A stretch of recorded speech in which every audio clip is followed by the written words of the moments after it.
Mi az az egy dolog, amit legkevésbé értenek a férfiak a nőkön? Szerintem a női szexualitás és a női létnek a ciklikussága, és ez a kettő nagyon szorosan összefügg. 2015 óta nyíltan beszél arról, amiről itthon korábban senki nem mert. Cserháti Herold Janka termékenységtudat szakértő azt tanítja, amit az iskolában sosem tanultunk. YouTube videóit milliók látták, képzései nők ezrei értették már meg saját testük és szexualitásuk működését.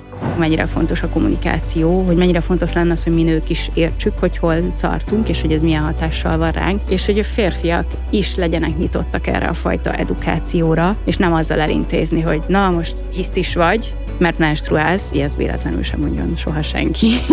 Mert egyébként, amikor menstruálunk, akkor vagyunk legközelebb hormonálisan a férfiak hormonális állapotához. Mennyire fals képet közvetít mondjuk a pornó, meg mennyire fals az az elképzelés, hogy a nőknek csak a behatolástól el kéne érni a csúcsra, mert hogy ez egyáltalán nem így van. Egészen más az online térben, ahogy képesek megnyilvánulni az emberek, meg mint ahogy élőben. És azért élőben, amikor valaki odajön és azt mondja, hogy megváltoztattad az életemet és megölel, azért az nagyon-nagyon sokat jelent. A nők nem igazán értik, hogy működik egy férfi. Ez a címe a legnépszerűbb Karizma Podcast epizódnak, amelyet több mint 400 000-en néztek már meg itt a YouTube-on. Nagyon sok komment érkezett a videó alá, ami arról szól, hogy mi lenne, hogyha nem csak a nők próbálnák jobban megérteni a férfiakat, hanem mi férfiak is többet tennénk azért, hogy jobban értsük a nőket. A mai epizódnak pontosan ez az egyik célja, amelyben a vendégem Cserháti Herold Janka, aki a hormonmentes.hu és a ladea.hu alapítója, és egyébként termékenységtudat szakértő.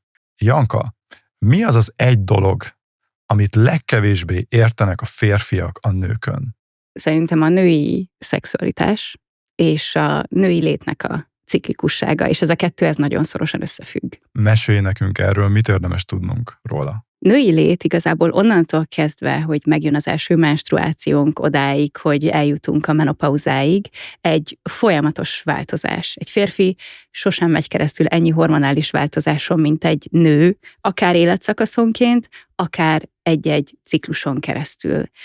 Rengeteg hosszabb életszakasz van egy nő életében, hormonálisan meghatározó életszakasz, onnantól kezdve, hogy megjön az első menstruációnk odáig, hogy beáll a rendszeres menstruációs ciklus, és ez meghatározza a hétköznapjainkat, vagy a mindennapjainkat. Aztán mondjuk, hogyha valaki várandós lesz, akkor, hogyha utána jön egy szoptatási időszaka, utána visszatér a menstruáció, utána eljutunk tényleg a menopauzáig, amikor véget érnek a menstruációs ciklusok, ezek mind önmagukban is nagy-nagy hormonális változások, és közben pedig ciklusról ciklusra, ugye egy menstruációs ciklus alatt azt értjük, hogy onnantól, hogy megjön a menstruáció, eljutunk a következő menstruációig.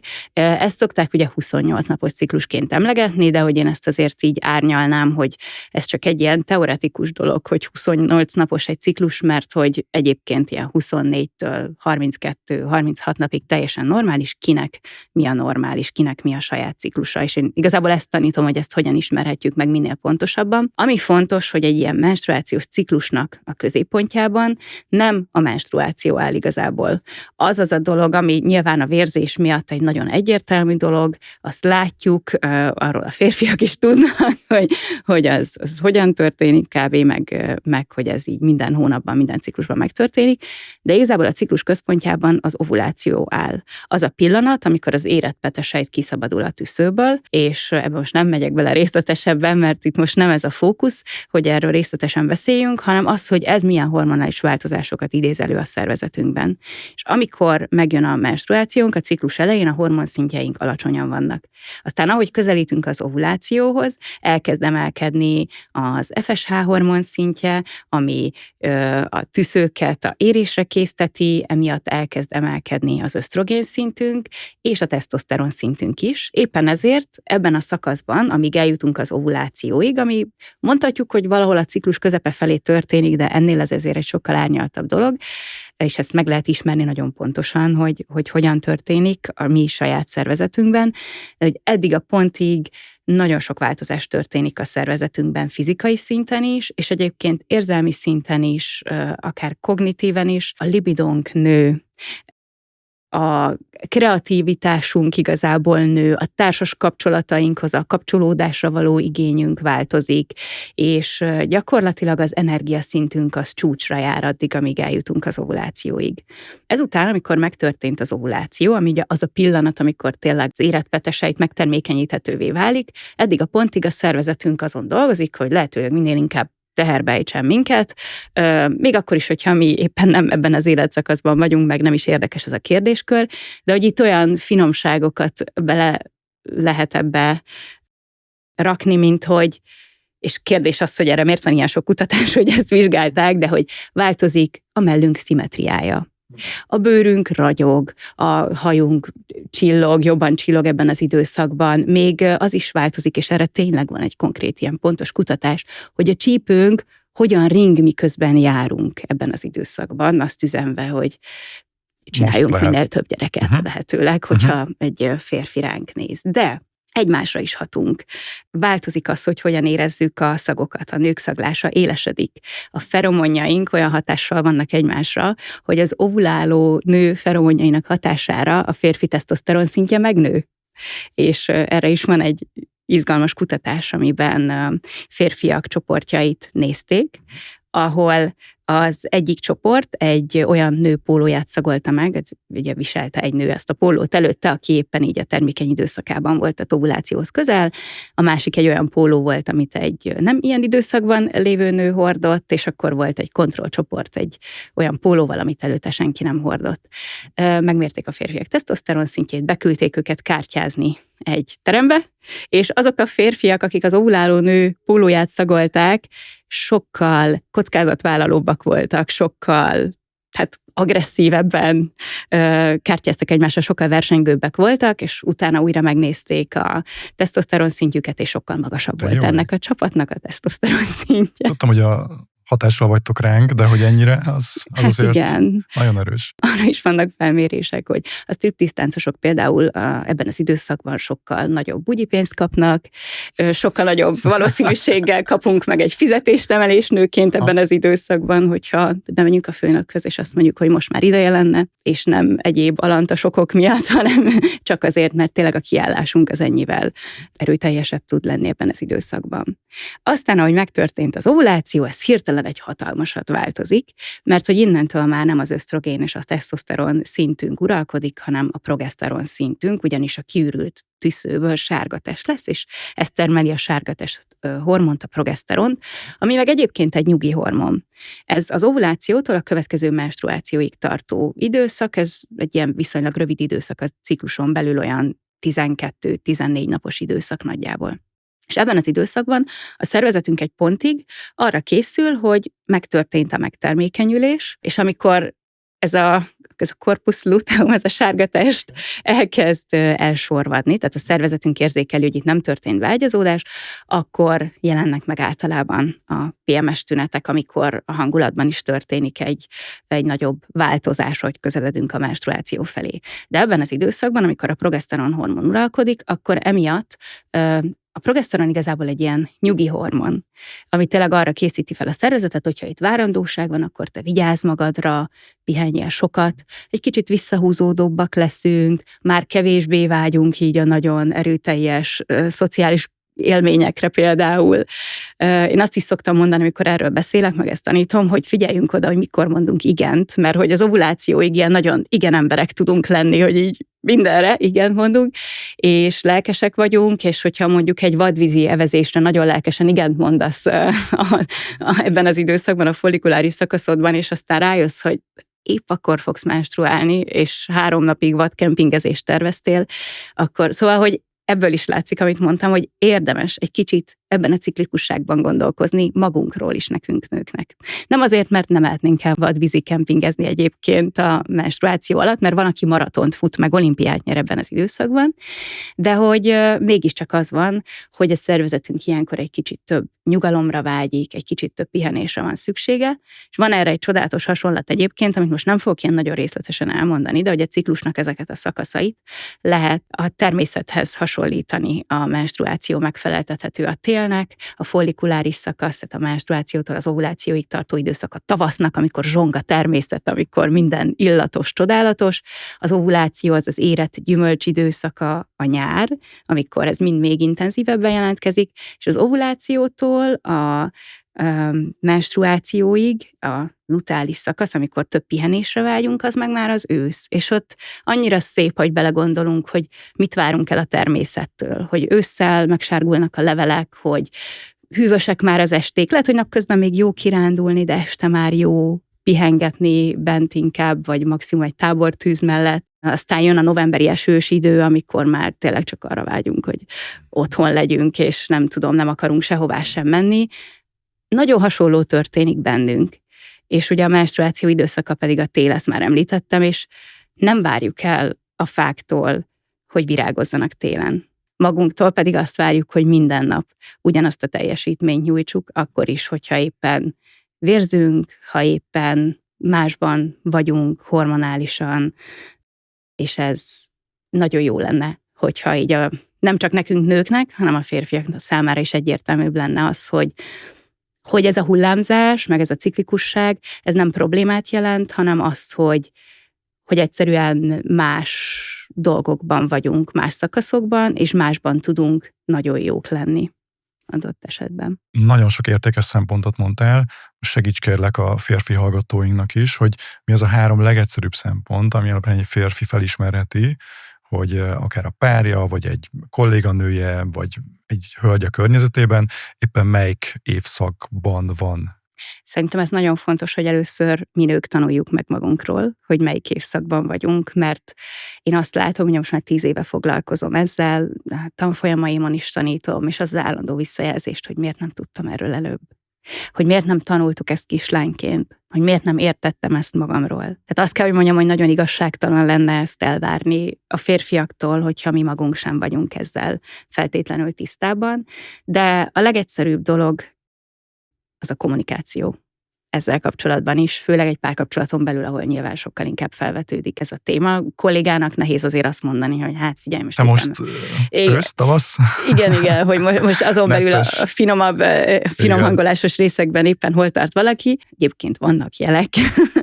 Például ezt se tudom, hogy erre miért van kutatás, ne kérdezz, de hogy gyakrabban választunk piros rúst az ovuláció időszakában, vagy tényleg egyszerűen hajlamosabbak vagyunk a szexibb ruhákhoz nyúlni ebben az időszakban, vagy szóval, hogy lehet azért érzékelni ezeket a jeleket, vagy sejtetni, de hogy nem mondanám ezt ki ilyen egyértelműen azért, mert nyilván egy kolléganőről ne feltételezzen az ember ilyen dolgokat, hogy most éppen hol tart. Viszont ugye itt bejönnek más kérdések, amik társadalmi kérdések, hogy mondjuk azt viszont, amikor valaki menstruál, és tényleg ott van 1-2 nap, amíg, főleg, hogyha valami problémája van, és nagyon fájdalmas a menstruációja, akkor vannak olyan országok, ahol ugye már van menstruációs szabadság, amit be lehet osztani, hogy minden ciklusban 1-1 napot ki lehet venni, és hogy ennek mekkora jelentősége lenne mondjuk, hogy lehetővé tegyük azt akár egy kolléganőnek, hogy mondjuk home office-ból dolgozzon ebben az időszakban. Nem az egész menstruáció alatt, ami ugye 4-5 nap is lehet, de mondjuk az első 1-2 napban, amikor kicsit nehezebb jelen lenni, vagy amikor nem szükséges például. Tehát nyilván nekem is van olyan, amikor épp akkor kell előadást tartanom több 100 ember előtt, mikor éppen menstruálok, mert le van már beszélve fél éve, és nyilván ezen nem tudok változtatni, de vállalkozó vagyok, megtehetem, hogy azért úgy osszam be az időmet, és nagyon örülök, amikor végre vannak olyan időszakok, hogy most végre úgy jött ki, hogy otthon vagyok az első 1-2 napban. Nem mindig, de... Az mitől függ egyébként, hogy egy nőnek mennyire erős a menstruációs fájdalma? Nagyon sok tényezőtől függ. Normál esetben elmondható, és lehet, hogy ezen sokan fel fognak sziszenni, de hogy alapvetően egy egészséges menstruáció nem kell, hogy fájdalmas legyen. Ez nem azt jelenti, hogy nincs diszkomfort érzet, mert hogy nagyon sok minden van, már addig is, amíg eljutunk a menstruációig, tehát sokaknál például a PMS időszakat, a premenstruációs szindróma, amíg eljutunk a menstruáció előtti pár napban jelentkezik általában.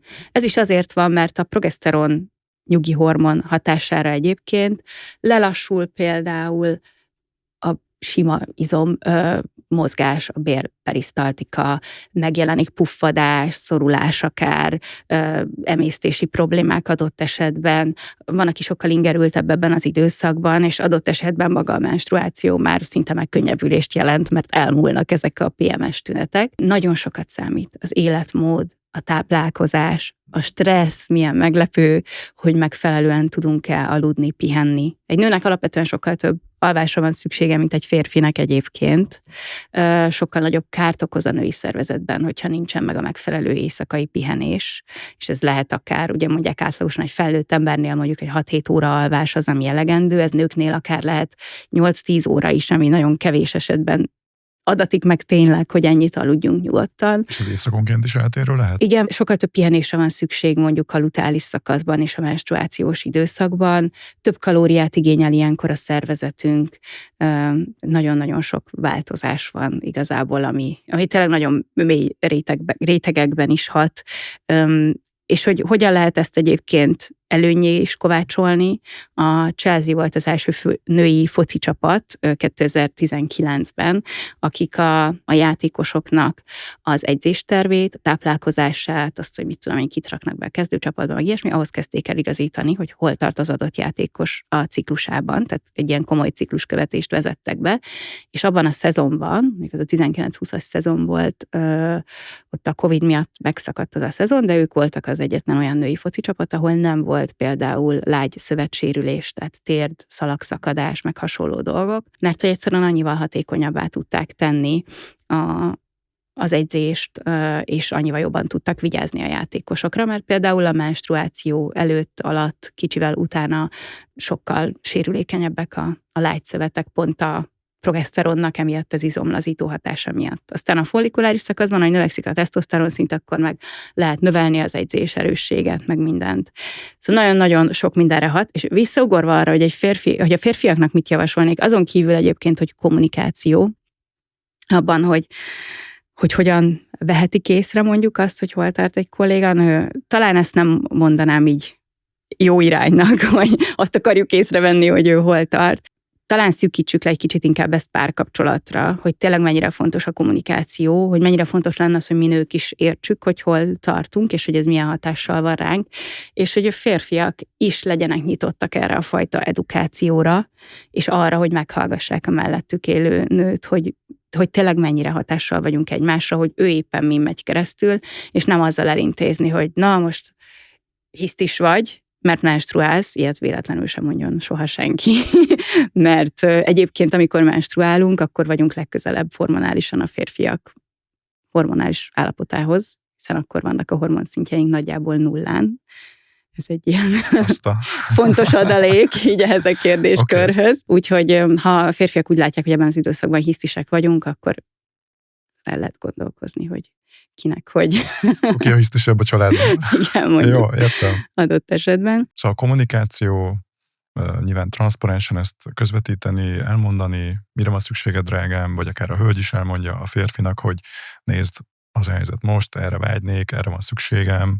Igen. Tehát a nők részéről is szerintem nagyon fontos a kommunikáció, hogy figyelj, most az van, hogy nem veled van a bajom, de idegesebb vagyok, feszültebb vagyok, most kicsit, lenni, igen, adj nekem teret. Így van. Vagy most nem erre vágyom, hanem arra vágyom, most az esne jól, hogy sétálnék egy fél órát egyedül, szóval ezek így fontos dolgok. Említetted, hogy tanfolyamokat tartasz, és sokan visszajelezték már számodra, hogy bárcsak ezt tudták volna régebben. Igen. Rögtön az merül fel bennem, hogy te ezeket honnan tudtad meg, honnan tanultad meg, 1, 2, hogy miért érezted azt, hogy te ezt át akarod adni minél több hölgynek, és akár férfinak is, hogy őket is edukáld. Hát az egész kérdéskör az saját problémakörből kiindulva született, és egyébként fogamzásgátlási oldalról, tehát magamnak kerestem biztonságos hormonmentes fogamzásgátlási megoldást, mert úgy nem értem be azzal a válasszal, hogy így van az óvszer és kész. Egyébként már a tinikorom végén, valahol ilyen 18 éves korom körül kezembe került egy könyv erről a kérdéskörről, hogy megismerhetjük a ciklusunk működését, és hogy egyébként ezt, hogyha egy ilyen pontos szabályrendszerrel párosítjuk, akkor lehet fogamzásgátlásra alkalmazni. És akkor, hát tudod, amikor ez egy fontos információ, hogy elraktározódik valahol, de még nem láttam ennek így nagyobb jelentőségét. És aztán a kisfiaim születése után jött még komolyabban ez a kérdéskör az életünkbe, és akkor nagyon sokakkal beszélgettem erről, barátnőkkel, ismerősökkel, és kiderült, hogy ez nagyon sokaknak probléma, meg kérdés, és innen jött a hormonmentes ötlete, és ezzel párhuzamosan kezdtem el oktatónak tanulni, hogy ezt a szimptotermális módszert, ez a bonyolultabb neve egyébként termékenységtudat módszerként kezdtem el használni itthon, ezt megtanuljam oktatóként, és át tudjam adni másoknak. Mert azt éreztem, hogy nekem is olyan szinten változtatta meg az életemet azt, hogy elkezdtem ilyen mélyen megismerni magam, meg a ciklusom működését, hogy ezt nagyon szeretném elmondani mindenkinek. Hányan tanultak már tőled szerinted az elmúlt 10 évben? Hány nő életére lehettél hatással? Hát, hogyha csak a tanfolyamokat nézzük, akkor több mint 5000 nő, de hát, hogy van már 6000 is idén. És hogyha azt nézzük, hogy mondjuk van a YouTube csatorna, ami picit később lépett be az életembe, de ott is ugyanez volt a cél, hogy átadjak tudást erről. Nem csak erről, hogy mi történik a ciklusunkban, hanem emellett, hiszen fogamzásgátlás, menstruációs ciklus működése nem maradhat ki ebből az egészből a szexualitás, tehát mindig ilyen rendszerben néztem az egészet, és azt láttam, hogy a szexuális nevelés itthon az így nagyon gyerekcipőben jár. Saját élményeim is borzalmasak voltak ezzel kapcsolatban, így gimis koromban, és azt éreztem, hogy oké, elkezdtek hívni iskolákba, csak akkor, amikor még a blogom volt, meg a weboldalam, hogy tartsak órákat diákoknak, és nagyon szívesen mentem, csak nyilván egy ponton rájöttem, hogy ez fenntarthatatlan, tehát hogy napjaim mennek el ezzel, hogy én ezt teljesen ingyen és bérmentve csinálom, és hogy nagyon szerettem, de nem tudtam ezt így fenntartani, és akkor jött, hogy akkor szeretnék egy YouTube csatornát csinálni, ahol ezeket a dolgokat elmondom, és elér nagyon sok embert. És hát szerencsére aztán így is lett az évek alatt.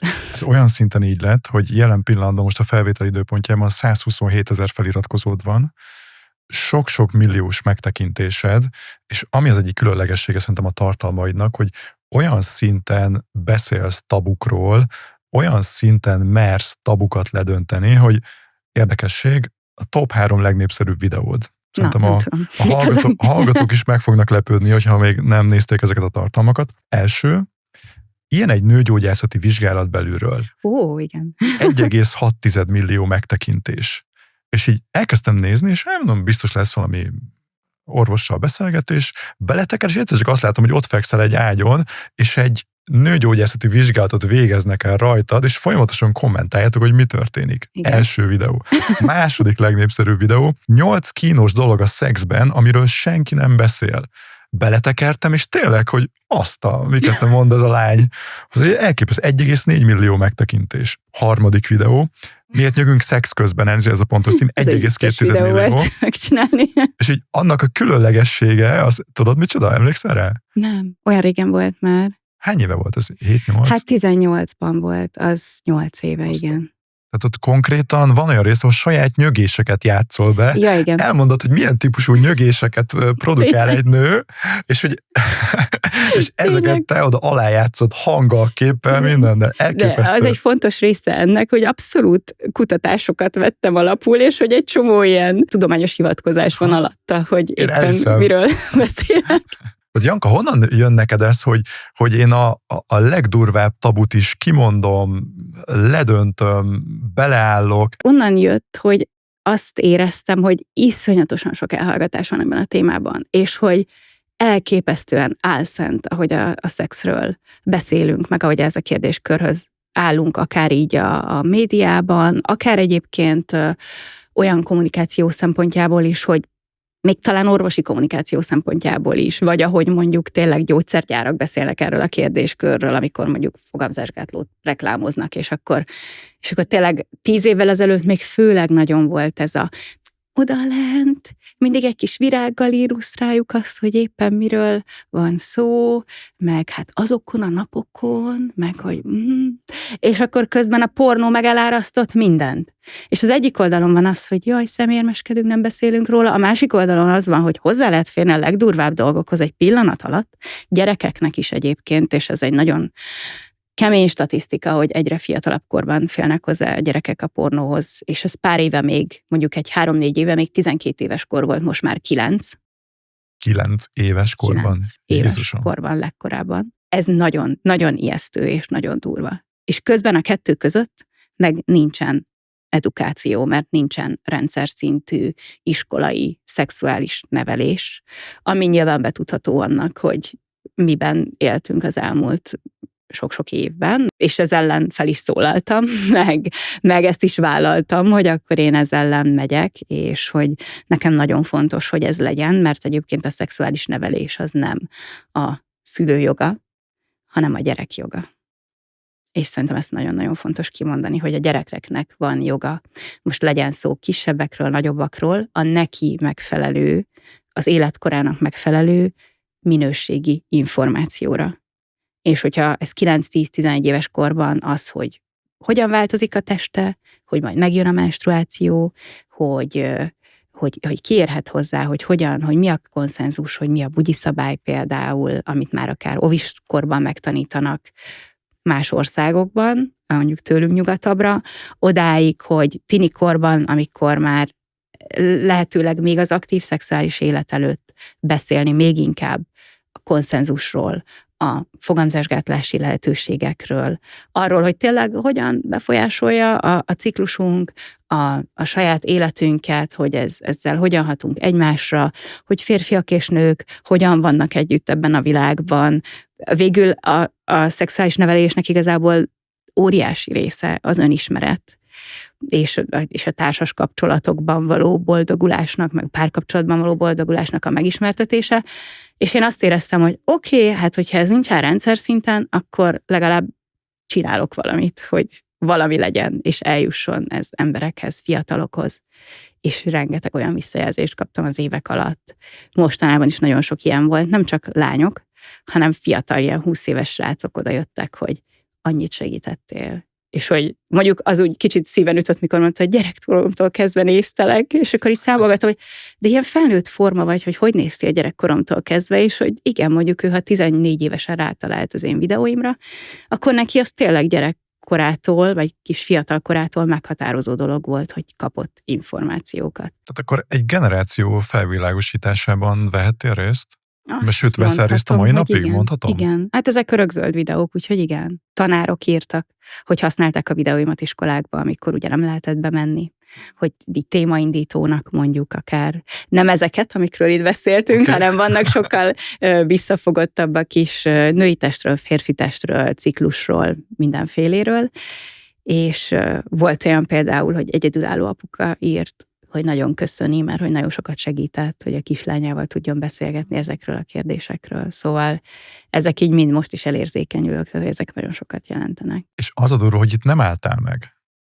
Tehát, hogy edukálás, tanfolyamok, hanem itt végeztetek egy kutatást, amiből az jött ki, és idézem szó szerint, hogy a nők 50%-ának még nem volt, vagy nincs semmilyen szexuális segédeszköze, pedig szeretnék kipróbálni, és ebből a kutatásból, meg nyilván a te ötleteidből is született egy női szex webshop, segíts. Női szex wellness oldal, Szex wellness oldal, oké. Mert nem akartam azonosítani azzal, hogy ez egy sima szexshop. Azt gondolom, hogy ez sokkal több annál, a Ladea. És igen, az a saját felmérésünk volt igazából, ugye nagyon sok embert elérek, és ez több mint 1000-en töltötték ki ezt a kérdőívet, amit mi kiraktunk. Nyilván egy picit torzít, mert hogy azok válaszoltak erre, akik már amúgy követnek, tehát már érdeklődnek ez iránt, a téma iránt. De hogy azért ez nagyon sokat elárult, hogy tényleg ezeknek a nőknek az 50%-a szeretné kipróbálni, de nem jutott el odáig, hogy bármi ilyen eszközt, játékszert merjen vásárolni. És nekem nagyon régóta volt egy ilyen megérzésem, ami aztán manifestálódott így a Ladeában, hogy ez azért van, mert nem jó érzés bemenni egy hagyományos szexshopba, amit Magyarországon van. Lemész a lépcsőn a szuterénbe. Szerintem nem nagyon nekem van nő. Nekem is mesélték amúgy, ez fontos. Szerintem nem nagyon van nő, aki egy ilyen helyre szívesen besétálna. Ellenben például külföldön többször így, amikor voltunk a férjemmel, akkor voltunk olyan szexshopokban, amik nagyon jól néztek ki, nagyon szépek voltak, jó volt belépni, és egyáltalán nem ez a tabusított ilyen sötét, fekete, piros, most belépsz ide, te bűnös ember, és bűnös dolgokat fogsz hogy hol vagyok. Igen, nézni, hanem tényleg arról.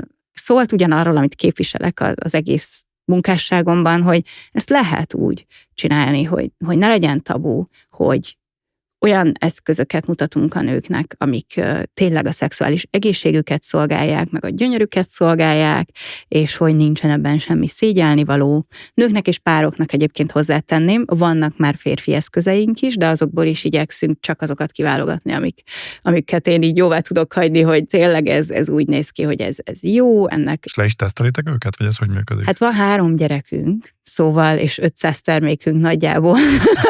Úgyhogy nem tudunk mindent letesztelni, de persze, hát vannak olyan dolgok, amiket igen. És egyébként ez egy izgalmas dolog, hogy nálunk az egy random kedd, hogy nem tudom, érkezik egy csomag, és akkor az egyik gyártó küldött X dolgot, hogy így ezt nézzük meg. És nyilván én már úgy vagyok, hogy ránézésre el tudom dönteni, hogy hát ez nem, ez igen, ez nem.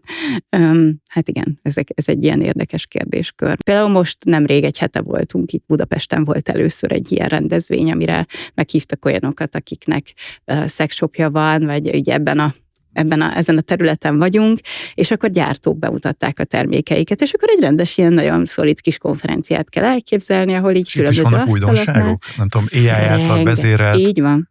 Te jó ég. Rengeteg újdonság van. Nekem is voltak olyanok, hogy néztem, hogy hát ez nagyon izgalmas. Mik a legnépszerűbb termékek? Szerintem erre a hallgatók is kíváncsiak, hogy a Ladán, a webshopotokban, a szex és wellness oldalatokon, ugye azt talán így mondtad, miket vásárolnak leggyakrabban az emberek? Libidó csoki. Hát egy sima csoki, amiben vannak ilyen kis gyógynövények, amitől egy kicsit így fokozódik a hangulat. Ez egy nagyon kedves randi estés történet igazából, hogy egy picit így. Jó, de nem az első randira viszünk libidó csokit. Hát nem az első randira, de... Hogy ez nagyon jelzésértékű lenne, hogy... Igen. Ne azt adjuk a játékba lehetőleg. De azért ezt a csokit azért létszik, kóstold meg. Szóval a libidó csoki. Aztán a második az egy ilyen bullet vibrátor, ami egy ilyen kis picike. Hát ez egy nagyjából 6-8 centi. 6-8 centis? Oké. Nem tudom, fejből pontosan maximum 10, tehát hogy pici. Az a lényeg, ez egy pici vibrátor, ami inkább ilyen külső inger és a csiklóizgatásra alkalmas, meg belülre is igazából, de hogy ez nem kifejezetten egy behatolásos eszköz. Bullet vibrátor? Igen, ez a neve, amik ilyen picikék, azokat így hívják. Vagy rúzsvibrátor, ez a másik neve ezeknek, mert tényleg akkora, mint egy rúzs. A harmadik a feromon parfüm, ami megint csak igazából mint a libidó csoki, inkább egy ilyen csábításhoz kapcsolódó dolog. És most állj egy picit, mert hogy szerintem alapvetően minden parfümben lehet ilyen feromon hatású részecske, nem?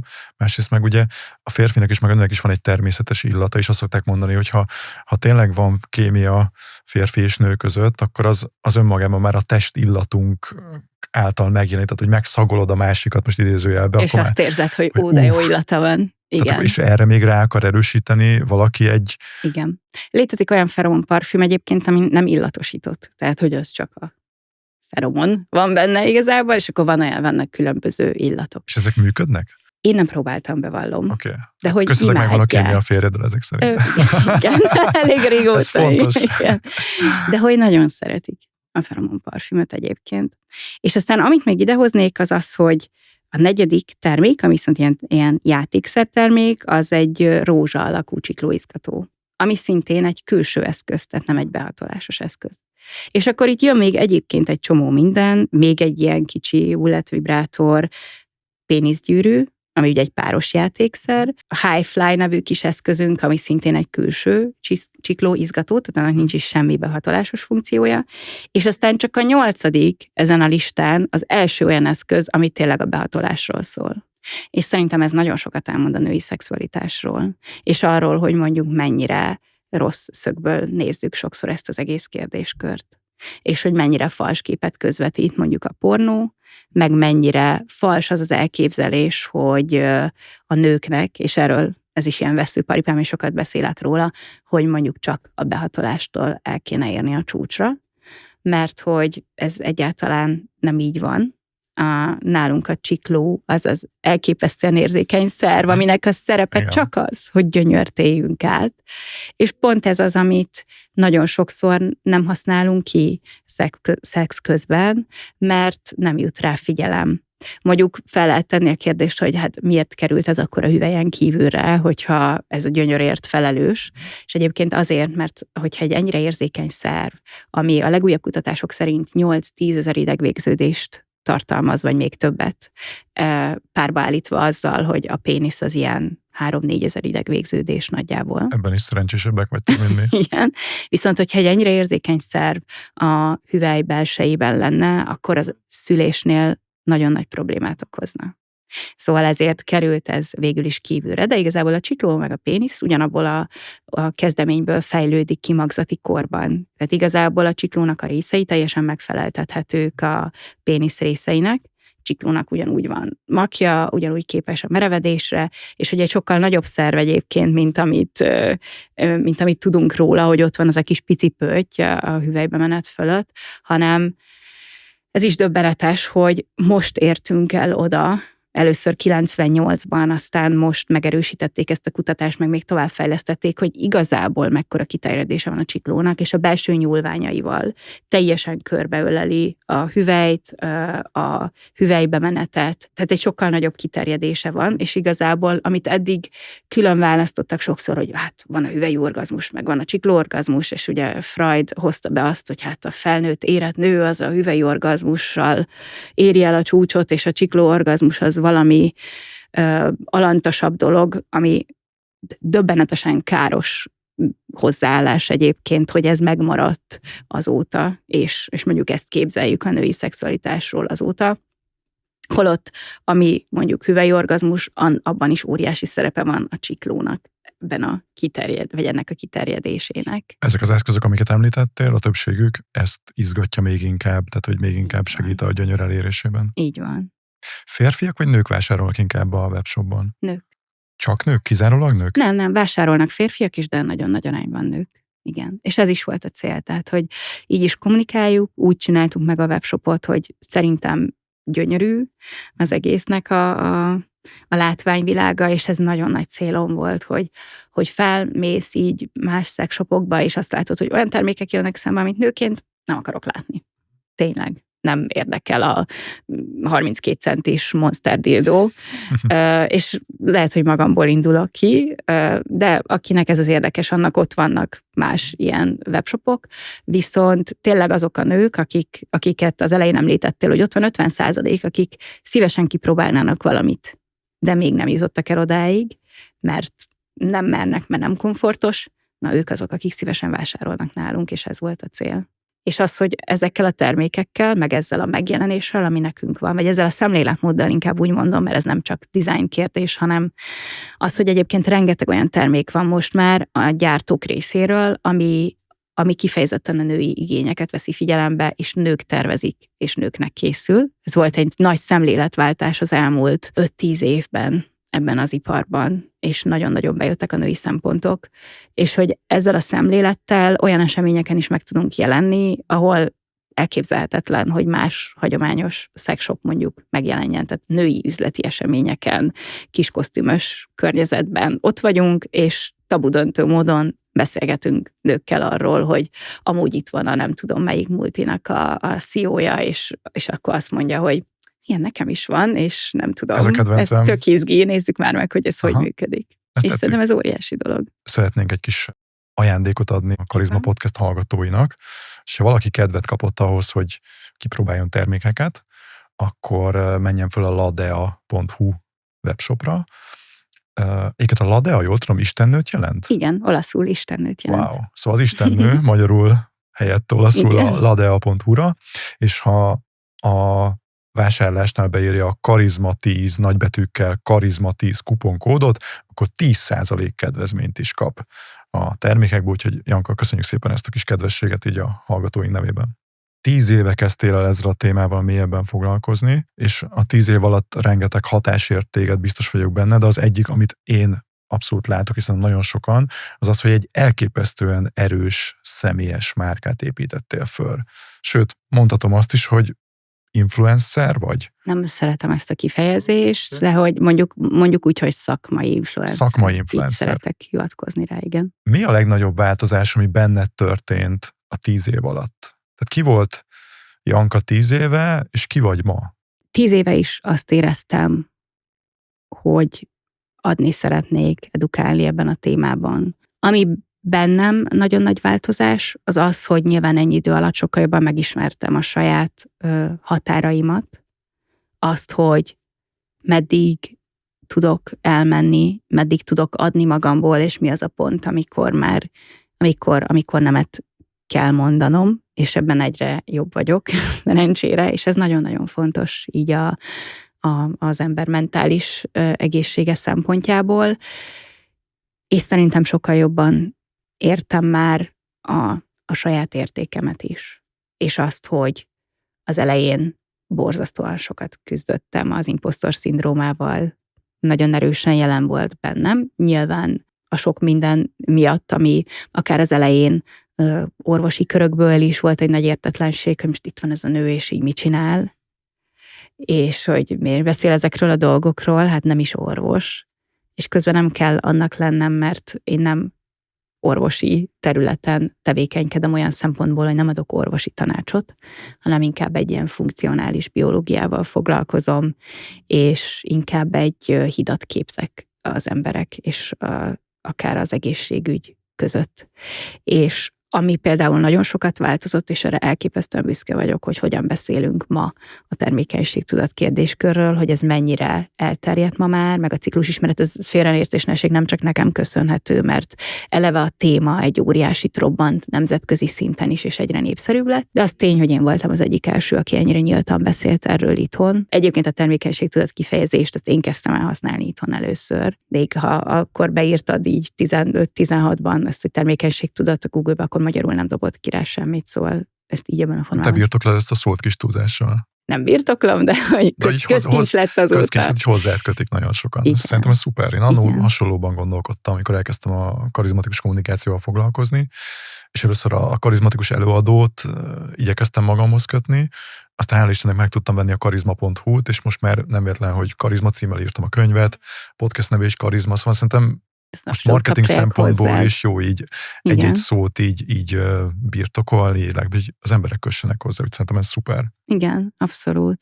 És ami még ide tartozik az, hogy még emellett, hogy a termékenységtudat mint olyan mennyire elterjedt, hogy miután elindult a YouTube csatornám rá pár évre, először meghívtak a Semmelweisre előadást tartani, orvostanhallgatóknak, meg egészségügyi hallgatóknak, hát akkor aztán ilyen brutál berobbant az imposztor szindrómám, hogy úristen, mi lesz itt, de így meggyőztem magamról, egy nyári egyetem volt, tehát ilyen nyári egyetemi napok voltak, és akkor így mondták, hogy hát a hallgatók megadhattak pár nevet, hogy kit szeretnének hallani előadóként, és hogy én voltam az egyik. És akkor így úristen, hát teljesen oda voltam, hogy jó, mindegy, ha oda megyek, és egy kicsi teremben ott ül 10 ember, hát már az fantasztikus, hogy 10 leendő orvosnak én átadom ezt, amit tudok, és hogy majd ők ilyen szemlélettel állnak hozzá. És megérkeztem, és akkor így mondták, hogy hát akkor itt leszünk a 400 fős nagy előadóban, és akkor amúgy nem tudom hány teremben megy még vetítőn, és hogy amúgy 1500 hallgató van itt. És az volt az, amikor azt éreztem, hogy na, ha valamiért megérte YouTube csatornát indítani. Ez akkora visszaigazolása a munkád értékének, igen, hogy orvosok figyelnek rád és hallgatnak meg. Wow. És hogy azóta így, volt egy-két orvos, aki az elejétől abszolút mellettem volt, és tudta, és értette, és például a doktornő, akivel azt a nőgyógyászatos videót felvettük, de hogy most már szerencsére azon nagyon sokan értik, és tudják, és főleg a fiatal orvosok közül, akik már esetleg azóta kijöttek az egyetemről, vagy már akkor így ismerték ezt a témakört, hogy ez változik szerencsére, és ez nagyon-nagyon jó. Nem csak nekem köszönhető természetesen, de hogy ez egy fantasztikus érzés. 2025-ben egy díjat is nyertél, egy Creator Awards díjat, mégpedig Brand Builder, magyarul márkaépítő kategóriában, és ott tartottál egy beszédet, ami elérhető az Instán, az nagyon megérintett engem, és emlékszem, mi volt annak a beszédnek az utolsó mondata? Egy filmből idéztél. Köszönöm szépen, megértem. Miért érezted fontosnak, hogy azt ott kimond? Azért, mert ezt sosem mondjuk ki nőként főleg. És hogy amikor a Barbie filmben volt ez a mondat, mikor a Barbie-k az elején így díjat adnak egymásnak, Nobel-díjat, vagy nem tudom mit, és akkor így annyit mondom, hogy köszönöm Barbie, köszönöm szépen, megérdemlem. És ott így nagyon banális ez az egész, de ott így majdnem elsírtam magam, hogy úristen, mikor mondjuk ezt? Mikor mondjuk ezt ki nőként igazából? egy díjra, vagy egy elismerésre, hogy köszönöm szépen, megérdemlem. És azt éreztem, hogy egy csomószor van bennem olyan egyébként, hogyha bennem van egy bizonytalanság, bennem van valami, amire azt érzem, hogy ez így nagyobbra akar nőni, akkor azt nem akarom csak saját magamra vonatkoztatni, hanem azt úgy kihasználni, vagy úgy élni egy lehetőséggel, ami adódik, hogy akkor abból jusson másoknak is.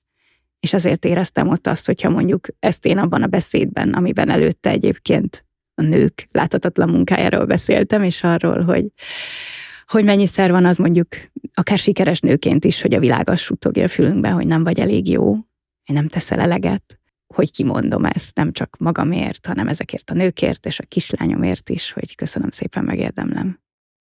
És most is elérzékenyülök rajta egy kicsit, mert hogy tényleg ez ilyen nagy hatással van rám, hogy ezt megtettem nyilvánosan, és még most is azt érzem, hogy hát ki vagyok én ahhoz, hogy ezt mondjam.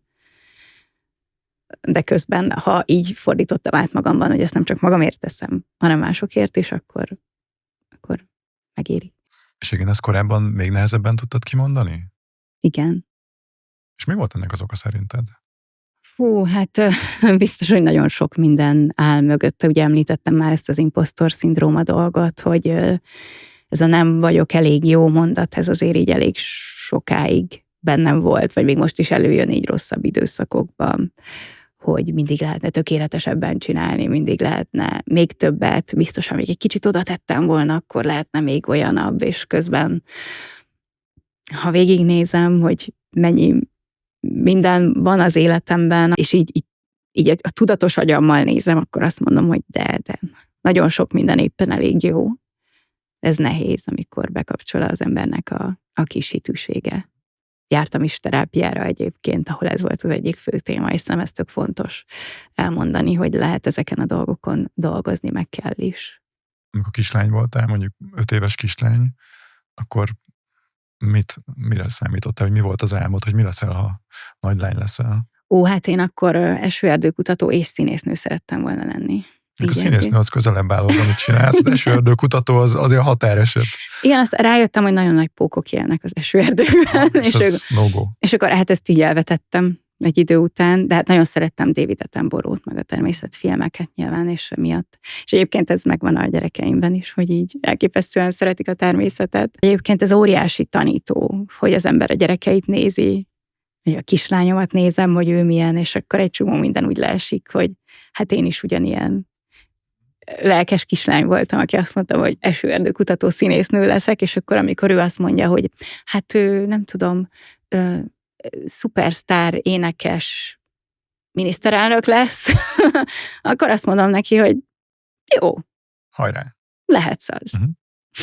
Apropó, a kislányod, a 2 kisfiad, ők mit mondanak az óviba, az iskolába, hogy anyu mit csinál? Azt, hogy néniket tanítok. És hogy mire tanítod a néniket? A fiúk már képben vannak ezzel. Okay. A legnagyobbik, a már 13 éves, a középső 12, és a kislányom 6 éves. Hát nagyon érdekes volt végigkövetni ezt egyébként, hogy ők így miket hallanak abból, amit csinálunk, vagy mik mennek át nekik. És akkor például az, hogy a YouTube-ra csinálok videókat, az viszonylag hamar átment nekik, vagy azt így megértették. Már főleg onnantól kezdve, hogy ez már mondjuk később volt, hogy ők elkezdtek YouTube-ot nézni, de akkor már így jött az, hogy fú, hát és akkor az ott egy 100 000-es YouTube díj, és hát az menő dolog azért, és mondjuk amikor a 13 évesem azt mondja, hogy anya, azért olyan menő, amit csinálsz, hogy létszi jövőre, gyere már be mi ez ilyen pályaválasztási napra, hogy mikor bejöhetnek szülők, és lehet erről mesélni, akkor azért azt mondom, hogy ezt elraktározom. Lehet, hogy pár év múlva nem fogja ezt mondani, de most erre nagyon büszke vagyok,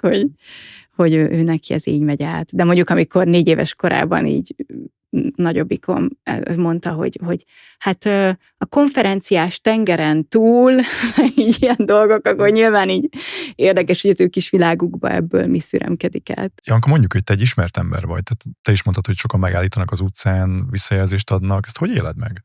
Vagy hogy élted meg kezdetben, és hogy éled meg most? Viszonylag gyakori, nem annyira, hogy ne tudjak menni valahova nélkül, hogy felismernének, de mondjuk azért statisztikai alapon, ahol sok ember van, ott azért van, aki felismer. És az elején, amikor nyilván ez a YouTube csatornában robbant be, amikor ott hirtelen lett sok ember a követőbázisban, és ez úgy nézett ki konkrétan, hogy elkezdtem ezt az egészet tényleg így heti tartalmakkal rendszeresen, és 3 hónap után nagyjából egyik pillanatról a másikra, de szó szerint egyik napról a másikra berobbant valamelyik videóm, most nem tudom, hogy melyik, jött 10 000 ember, és 2 héten belül meg 40 000 ember. Feliratkozó? Igen. Te jó ég. Igen, feliratkozó. Tehát ez nem a megtekintés, hanem az, hogy a feliratkozó a csatornára. És az akkor meglepő módon, hogy egy nagyon pozitív dolog, de nyilván jött egy nagyon erős komment szekcióval, meg visszajelzésekkel, és az akkor nagyon megviselt. Tehát egy hosszabb időre is, tehát egy-két hónapra. És melyik része viselt meg? Nyilván a negatív dolgok is, amire sokkal jobban fókuszáltam, mint a sok pozitívra. Pedig azt éreztem, hogy fel voltam rá készülve egyébként, vagy azt hittem, hogy fel vagyok rá készülve, hogy oké, most itt fiatal nőként a szexről kezdek el beszélni, biztos, hogy lesz félreértés, meg biztos, hogy lesz mindenféle. És az elején ebben az időszakban több férfi követett, mint nő. Ott egy ilyen, nem tudom, 80-20% volt az arány. Na, az meglepett, és az ezzel járó komment szekciók is azért így elég erősre sikerültek adott esetben. És akkor ott volt egy időszak, amikor azt éreztem, hogy például elkezdtem napszemüveget hordani, hogy így megismernek az utcán, és akkor nem tudom, valaki olyat mond, mint amit leírt, jaj, de rosszul fog esni, és soha nem történt ilyen. Úgyhogy azóta sok olyan van, hogy más vállalkozók így, akár vállalkozói csoportokban, meg ha beszélgetünk, így kérdezik, hogy ugye már előre ezeket a félelmeket, hogy jó, és akkor majd, hogyha felrakom a TikTokra, meg az Instára, meg nem tudom, a YouTube-ra tartalmaimat, és hogy majd fognak bántani az utcán. És azt kell, hogy mondjam, hogy amennyire negatívnak éreztem, vagy félelmetesnek éreztem az elején, élőben csak pozitívat kaptam mindig. Ráadásul nagyon meghatóan pozitív dolgokat, és nagyon jó dolgokat. Kicsit olyan ez, mint vannak azok a videók, hogy a kutyák ugatnak a kerítés egyik meg másik oldalán, és akkor elhúzzák a kerítést, és így szépen mindegyik eloldalog. Szóval, hogy egészen más az online térben, ahogy képesek megnyilvánulni az emberek, meg mint ahogy élőben. És azért élőben, amikor valaki odajön, és azt mondja, hogy megváltoztattad az életemet, és megölel, azért az nagyon-nagyon sokat jelent.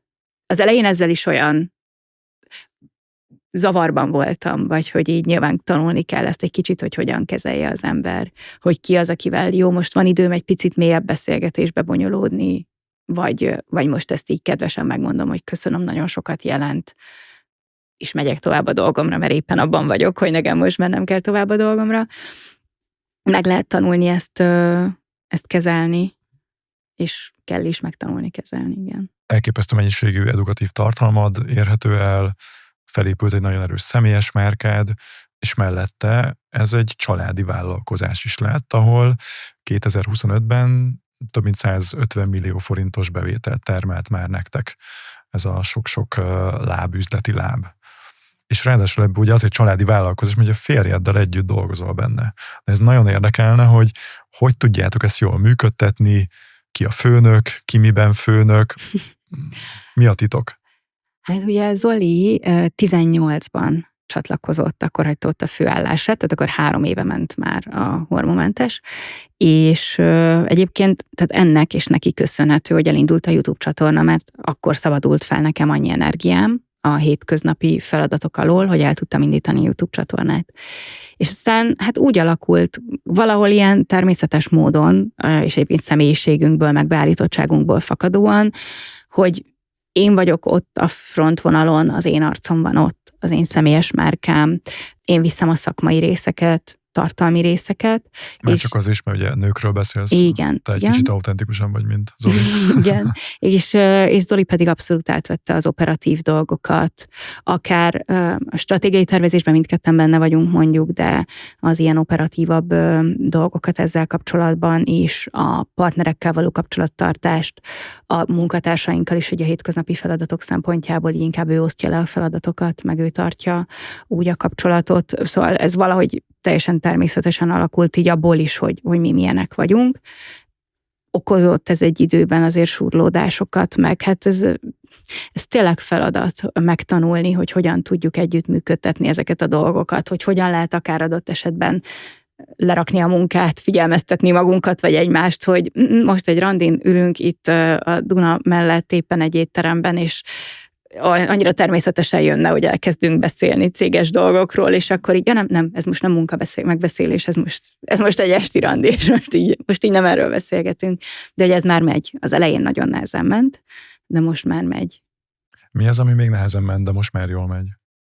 Mert lehet, hogy a hallgatóink közül is többen lehetnek olyanok, akik családi vállalkozást építenek, és szerintem ez egy nagy kihívás tud lenni, hogy dolgozzunk együtt, és amúgy működtessünk egy párkapcsolatot, egy házasságot is. Nagyon nehéz az, hogy hogyan lehet külön választani. És ez előbbi dolog is inkább erre vonatkozott, de nem csak ez, hogy most mikor beszélünk, vagy nem beszélünk munkáról, hanem azokat a részeket is, hogyha mondjuk van egy párkapcsolaton belüli feszültség, azt most átvisszük-e a munkába, vagy nem, vagy hogyha akár adott esetben a munka kapcsán van valami feszültség, vagy sűrű időszak, stresszes időszak, azt mennyire visszük át a párkapcsolatba, és mondjuk egy összezörrenésbe ez mennyire jelenik meg, hogy akkor ki mit csinál, hogy csinál, mennyit csinál, és ezek nehéz dolgok, és ez szintén olyan, amin szerintem érdemes szakemberrel is együtt dolgozni akár, hogy ezeket lehessen jól kezelni, és azt mondom, hogy egyre jobban kezeljük, most már ennyi idő után a nagyon stresszes időszakokat is egyre jobban kezeljük, mint például amikor van egy nagy rendezvényünk, a Ciklusfesztivál, mikor arra készültünk, hogy az előtte lévő 1-1,5 hónap azért az így nagyon sűrű, és azt mondom, hogy azt is most már egész jól lehoztuk, nem mondom, hogy teljesen surlódásmentesen, de azért úgy elég jól lehoztuk. Mi az, amit másképp csinálnál a vállalkozásban az elmúlt 10 évet tekintve? Nagyon ösztönösen megyek bele sok dologba.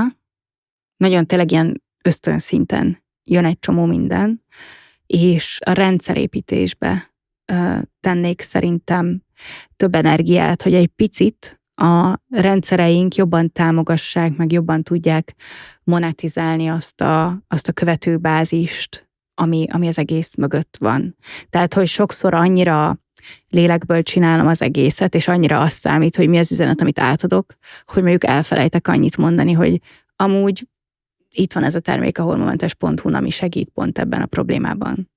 És hogy erre azért oda kell figyelni, és ezt az elejétől lehetne egy kicsit tudatosabban csinálni. Ha 10 évet ugrunk előre az időben, akkor mit fogsz csinálni? És ezt azért is kérdezem, mert ugye te 10 éve a szakmai életedet a nyilvánosság előtt éled, edukálsz, és hogy ez már része az identitásodnak. Teljesen. Sőt, nagyon sok ember ezzel azonosít téged, tehát Janka a hormonmentes.hu alapítója, vagy hormonmentes Janka, igen. Igen, ugye ez a még mikor így írják az még direktebb. Kedves hormonmentes Janka, igen. És akkor így azért. Szóval mit látsz erről, mondjuk 10 év múlva mit fogsz csinálni? Azt gondolom, hogy nem vágyom egyébként óriási dolgokra, tehát hogy multicégre, vagy az nem én vagyok, hogy nem tudom, hova ugorjunk, és mekkorára növekedjünk. Én szerintem nekem az élet minden területén valahogy nagyon fontos a fenntarthatóság, ami alatt értendő az is, hogy egy vállalkozás mennyire simul bele az életünkbe is, akár a hétköznapi életünkbe, mentális egészség szempontjából is, meg mindenféle szempontból, és látom abszolút azt, hogy van még bőven növekedés abban, amit csinálunk. Én azt gondolom, hogy ugyanúgy fogom vinni a szakmai részeket a hormonmentesen belül, viszont egy olyan víziót is látok magam előtt, hogy a Ladea, mint új márka, az egy kicsit így nagyobb esernyő alá tudja fogni az egészet, mert ugye a hormonmentes az nagyon szakmai egészségügyi terület, a Ladea pedig sokkal inkább tényleg így általánosságban a szexuális jólétre, a szexuális egészségre koncentrál. Az van bennem, hogy a Ladea márkával tudunk még olyan új területek felé nyitni, meg olyan új dolgokat így bevezetni az életünkbe, vagy a vállalkozás életébe, amik így a bővítést, meg a növekedést jelentik. Akár most itt azt, hogy fizikai üzletet létrehozni, olyat, amilyet elképzelek, olyan nincsen még Magyarországon, és akár így víziós szinten azt is, hogy mi lenne, hogyha ebből több is lenne, mondjuk az országban, akár adott esetben egy ilyen közösségi térjelleggel, ami szintén teret ad az edukációnak mondjuk még jobban ebben a témakörben, és hogy így lehet még a szakmaiságot is fejleszteni ebben a témakörben. Elkezdünk most már a villámkérdésekhez.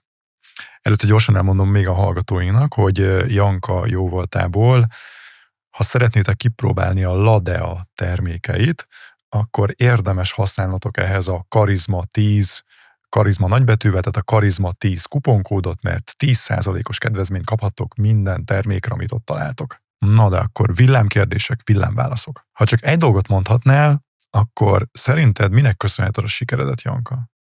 Bátorságomnak, vagy vakmerőségemnek. Nézőpont kérdése. Nézőpont kérdése. Neked mi a szuper képességed? Elképesztően gyors vagyok probléma megoldásban és válsághelyzetek kezelésében. Mi az a szokás, ami legpozitívabb hatással van az életedre? Hála. Az, hogy hálás tudok lenni egészen pici dolgokért is. És szerintem ez nagyon, nagyon fontos. Mi az, amiről sokan nem gondolnák, de számodra kihívást jelent? A szervezés. Ezzel most én is meglepődtem. Ugye? Jó. Igen. Mikor sírtál utoljára, és miért? Hát ez pont 2 napja volt, 3 napja. Előtte elég régen, de akkor volt egy jó kiadós írásom, és nagyon sok volt a feszültség, nagyon sok feladat volt, és igazából valahogy úgy azt éreztem, hogy összecsapnak a fejem fölött a hullámok, ez kapcsolódik a szervezés kérdéskörhöz, amivel nehézségem van. Meg volt egy olyan magánéleti dolog is, amiben papírokat töltögettem ki, és akkor az úgy meglepő módon, számomra is meglepő módon mélyre ment. Mi a legnagyobb félelmed? Még mindig az, hogy nem vagyok elég jó. Mi volt életed eddig legboldogabb pillanata? A gyerekek születése. Így mindegyiküké. Mi az, amit még senkinek nem meséltél el magadról? Nem tudom, hogy van-e ilyen, amit megosztanék itt, és ilyen jellegű kérdés. Jó, oké, rendben. Janka, hogy lehet veled legegyszerűbben kapcsolatba lépni? Mi az, amit javasolsz most a Karizma Podcast hallgatóinak? Azon kívül, hogy a Ladán nézzenek körbe, és ha már van egy ilyen kedvezményük, akkor próbálják ki akár a termékeket, de hol érdemes téged követni leginkább szerinted? Én azt mondanám, hogy jelen pillanatban Instán, ott vagyok most a legaktívabb, és ott szerintem a legaktívabb a közösségem. Az egy ilyen kellemes kis buborék nekem, úgyhogy ezt így nagyon szeretem, de egyébként YouTube-on és TikTokon is fenn vagyok, itt most kevésbé aktívan éppen. Köszönöm szépen, hogy eljöttél hozzám. Köszönöm a meghívást, élmény volt. Ez nem volt egy szokványos epizód, bízom benne, hogy te is értékesnek találtad.